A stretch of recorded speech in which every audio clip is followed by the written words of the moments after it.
Do squirrels play? I observed a squirrel in my backyard wrestling a stick and doing little jumps from a tree trunk back to the stick on the ground. No other squirrel was involved, and it seemed like something it might be doing just for the fun of it. However, I know that I can't make assumptions about what a behavior might mean based only on my perception. How do animal behaviorists determine the meaning behind what they observe animals doing? So, especially if you were looking at a young squirrel, he was playing. Mammals need to learn how to be the adults that they're going to become, and the longer the childhood, the more likely what you're seeing is play. Squirrels, depending on species, they have childhoods, they have developmental periods. Not nothing as long as ours, not as long as most of the carnivorans probably. But they're going to be playing. But to what degree does play persist in the adult form? Well, in an environment like a squirrel has, assuming this is an arboreal squirrel rather than a ground squirrel, the landscape in which that squirrel lives will change over time, precisely because trees are growing into light gaps and branches are falling off and all of this. And so they can't just learn a route, learn how to jump across gaps that exist, and that's the only jump they'll ever have to make. And they do the same thing over and over again. So they need to retain plasticity. And play is a form of manifesting, of generating plasticity, and learning how to do different things that maybe you haven't yet been exposed to, or practicing what you haven't been exposed to but aren't yet good at. I would add, so that works for play, but how do you know when you are looking at a behavior and you're trying to understand what it's for? It's like everything else. You observe a behavior, like, let's say we're talking about a frog climbing a tree, and you hypothesize if the behavior is seen multiple times, so you have a pattern, you hypothesize a possible explanation for the pattern. So basically what you're trying to explain is why an animal would have the features that allow it to climb a tree, right? That's a expenditure in the surface of the pads, the locomotory pattern that allows it to climb a vertical tree, which is difficult without falling off, the risk that it will fall off and die or land in some place that it has to work its way out of, right? All of those things are reasons not to climb a tree. So the fact that the animal is climbing a tree is a pattern, and then you would create a hypothesis, and the hypothesis might be based on, oh, that animal has a tadpole on its back, right? So it may be that it's foraging at the top of the tree and that it's carrying the tadpole to keep it out of trouble, right? Well, that hypothesis makes a prediction, which is that when the animal comes back down the tree, it's still going to have the tadpole on the back. When the animal comes down the tree and doesn't have the tadpole on the back, then the point is, oh, maybe it deposited the tadpole somewhere, right? So you could then pursue that hypothesis by following an animal and seeing if it deposited that tadpole someplace that a tadpole is capable of maturing, right? So in any case, it's just like that. Each of the subsidiary behaviors is a pattern. There's a list of hypotheses that could explain it. The ideal thing is to come up with an exhaustive list that at least has every possible answer somewhere in a unique category that makes special predictions, and then you follow the predictions to see which of them are manifest. And sometimes what happens is something you didn't think of shows up. So then you need a new hypothesis, right? If it lands in none of your categories, then you probably missed one. And so you need to go back and go to that stage and figure out what the remainder is. I would say that when you're walking into a system that's new to you, that you really haven't spent any time in, if you know that what your goal is to try to figure out what you're seeing and what it means, is that first you just spend a lot of time observing and just getting a sense of what all happens here, like what the solution set of all the possible behaviors is, knowing that the rare things, which may be the most explanatory, you may not see ever, and if you do see it, you may see it on the last day of your study, right? Like, so it's not going to be a complete solution set.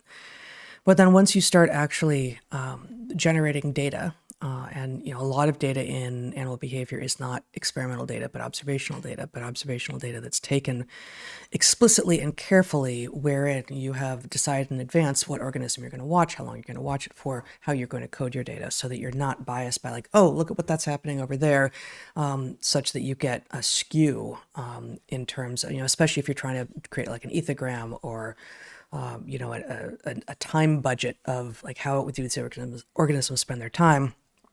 If you haven't gone in knowing, okay, I'm going to watch these organisms for this amount of time, then you're going to be distracted, easily distracted by the fun stuff that may be happening, not among your focal animals.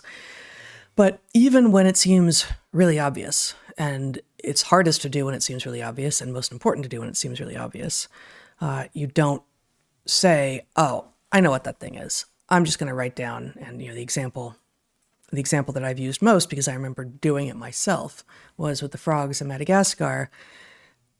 They are highly convergent, as it turns out, with these frogs in the New World, the dendrobatids, the poison dart frogs that I had also worked on, an example of which Brett was just talking about.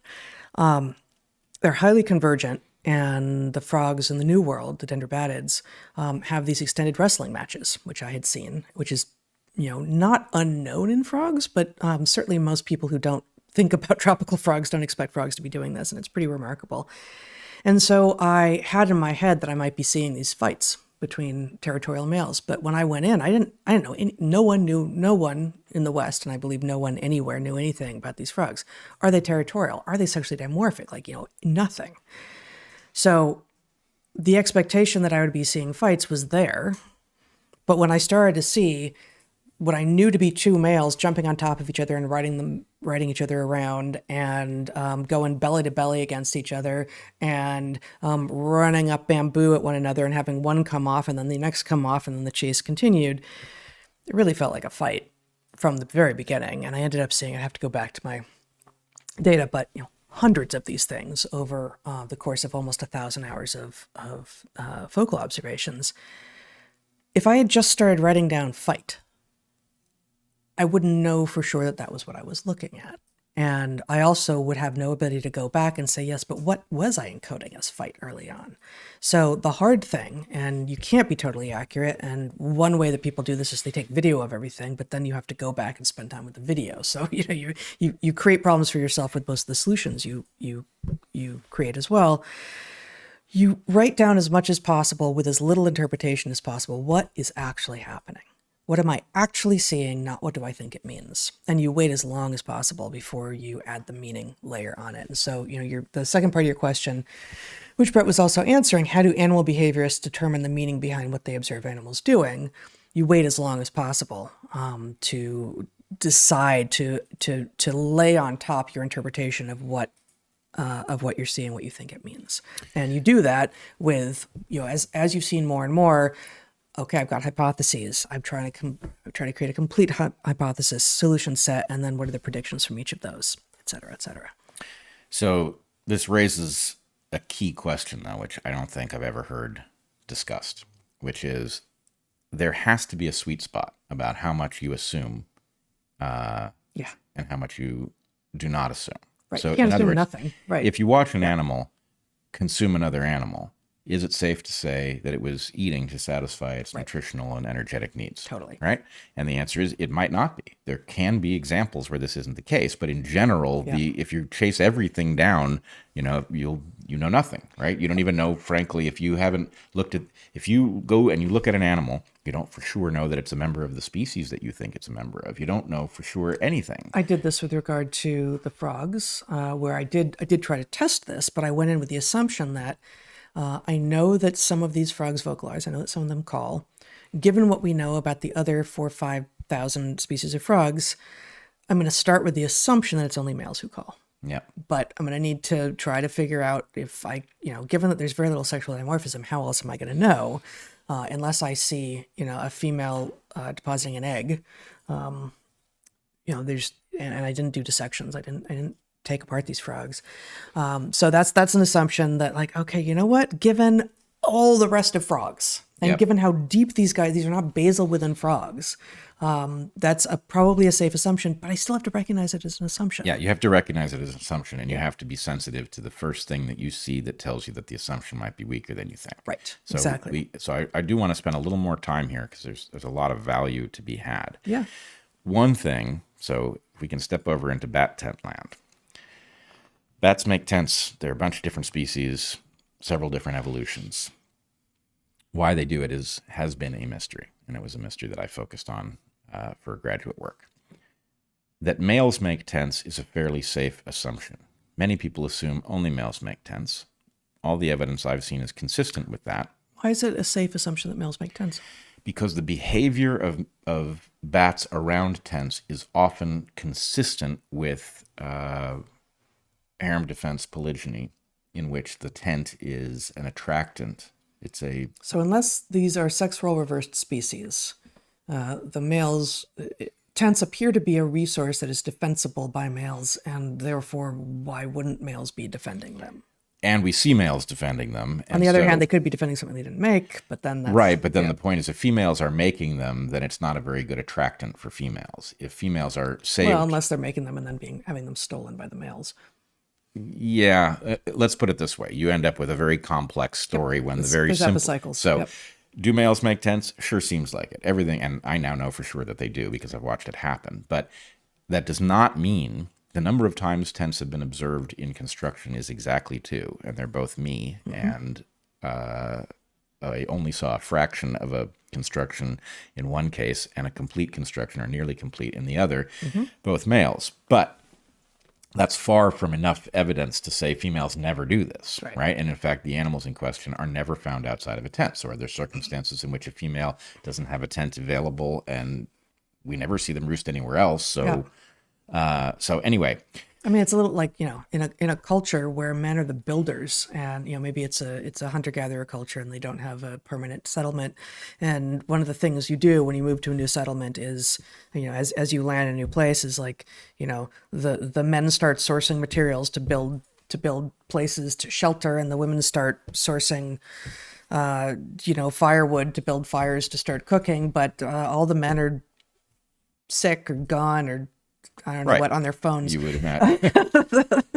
the women, if shelter needs to happen, the women are going to do this. And we write about this. So this seems far afield, but like we write about this with regard to the Pueblo people and the rich and long history of pottery making, where in modern times it's entirely a female activity or nearly entirely a female activity. And it was assumed for a long time that therefore ceramicists among the Pueblo people had always been female. But in the Chaco Canyon area near the Four Corners area in the Southwest, there is evidence that during a time of high population growth, men got brought into the activity. Like they needed a lot more pottery because there were a lot more people, and men joined the fray. So, humans are going to be much more labile around these sorts of division of labor things than bats, for instance. But if you never find day roosts of these bats that aren't intense,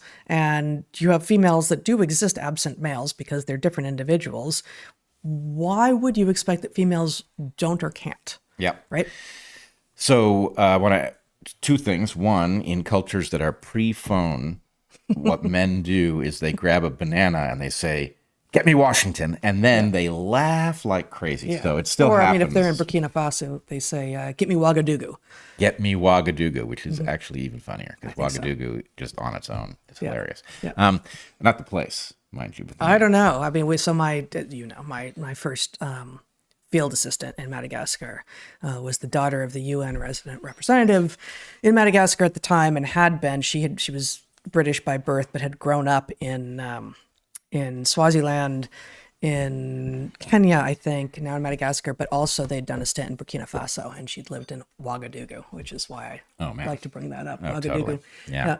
Where in Ouagadougou? I see. Yeah. You say it. Yeah. Can't help but be happy. So that was a distraction. But, it was.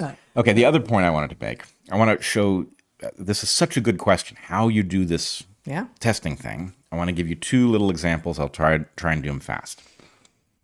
One, why do bats make tents?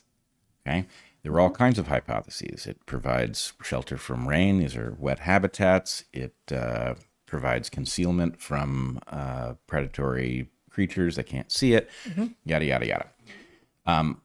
The hypothesis that I tested, which was new, I generated it, was that because all the bats that do this tent making thing are small, and small bats pay a high price to fly per unit of distance, and because these are all frugivores, And because where fruit is available is not a fixed location. It's not like you're feeding on insects that are always over a pond or something. You're feeding on fruit, and this part of the forest fruits now, and then 2 weeks later it'll be, a kilometer that way. So the hypothesis was, for lots of reasons, lots of features of the pattern suggested something like this, that the bats create tents near the currently active fruit source, and then they return the following year when that fruit source becomes active again. Sometimes they re-inhabit the same tents, and that this is it limits commuting costs, right? Now that the way to test that hypothesis was catch bats, not in tents, catch them, glue transmitters to them, and then see whether or not they are in fact commuting from a tent. Shave a little piece of them and then glue transmitters to their bare skin. Yes, which is it's a terrible method. These are small bats. The transmitters, while tiny, aren't so terribly tiny. They fall off because you've glued them on, and it's dicey. You're gluing them onto a creature with oil on its skin and things like this.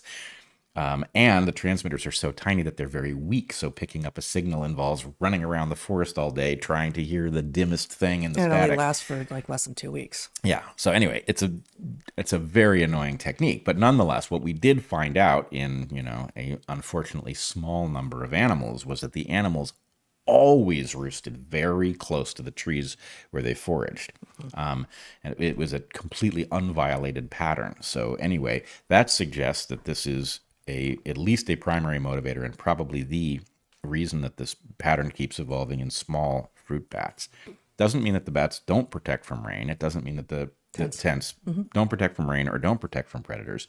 But the idea that what motivates the construction of each individual tent is the moving of the fruiting tree is significant. Now, here's the subsidiary thing. In looking at this, I noticed that on the list of animals that make tents, there was one animal that violated a couple different patterns. One, it was bigger than all of the other tent makers.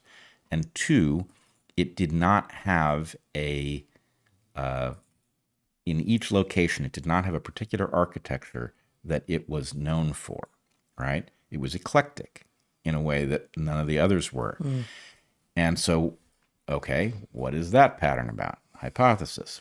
It's not a tent maker, it's a tent stealer, that it's opportunistically using tents made by other animals. And the test for this actually was to go back through the list of all of the tent makers, which had been collected by another author who did a survey of all that was known about tent making.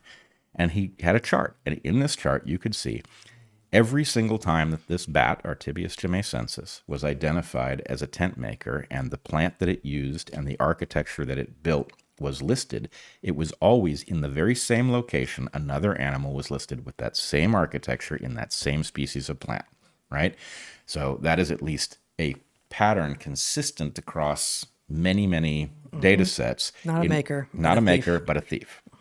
And so anyway, that's still not in the published literature, but it did get me to the point where I came to understand something based on a hypothesis test that, frankly, presumably because I didn't publish that work, this still confuses other people. They look at it and they think in explaining tent making, they have to include explaining this species, which in fact probably isn't a tent maker. Almost certainly isn't. In that case, so you don't throw out outliers. That's cheating, and will often further confuse you for exactly this reason. You look to explain outliers, and it may be that the outliers are the key to the puzzle. So another way to say that is in the comparison between signal and noise, it's important to remember that noise is always signal for some other pattern. That's right. It's like noise. Homoplazy. Right, exactly. It is exactly like that.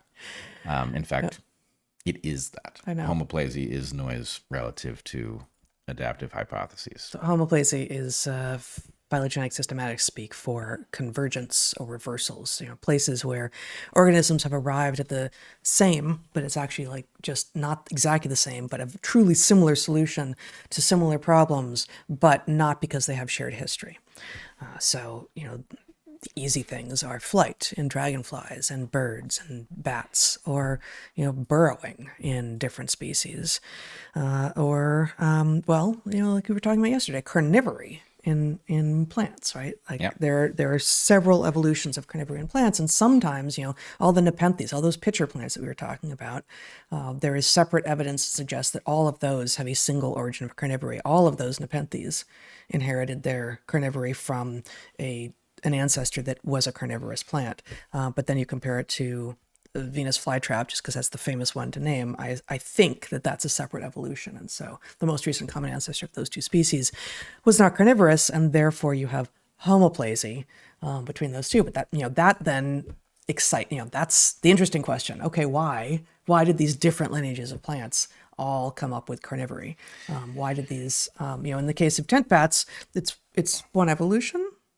Oh no, It's it's at least 4. It's like 8 or 9. You already said this. 8 or 9 architectures of tents. I think there are 9. 9 there are architectures. 8 formally recognized. And then each of the separate. Oh, right. So there's the Honduran white bat, which is a separate evolution, and there's all the like Artibians. Yeah, which is not how you say that.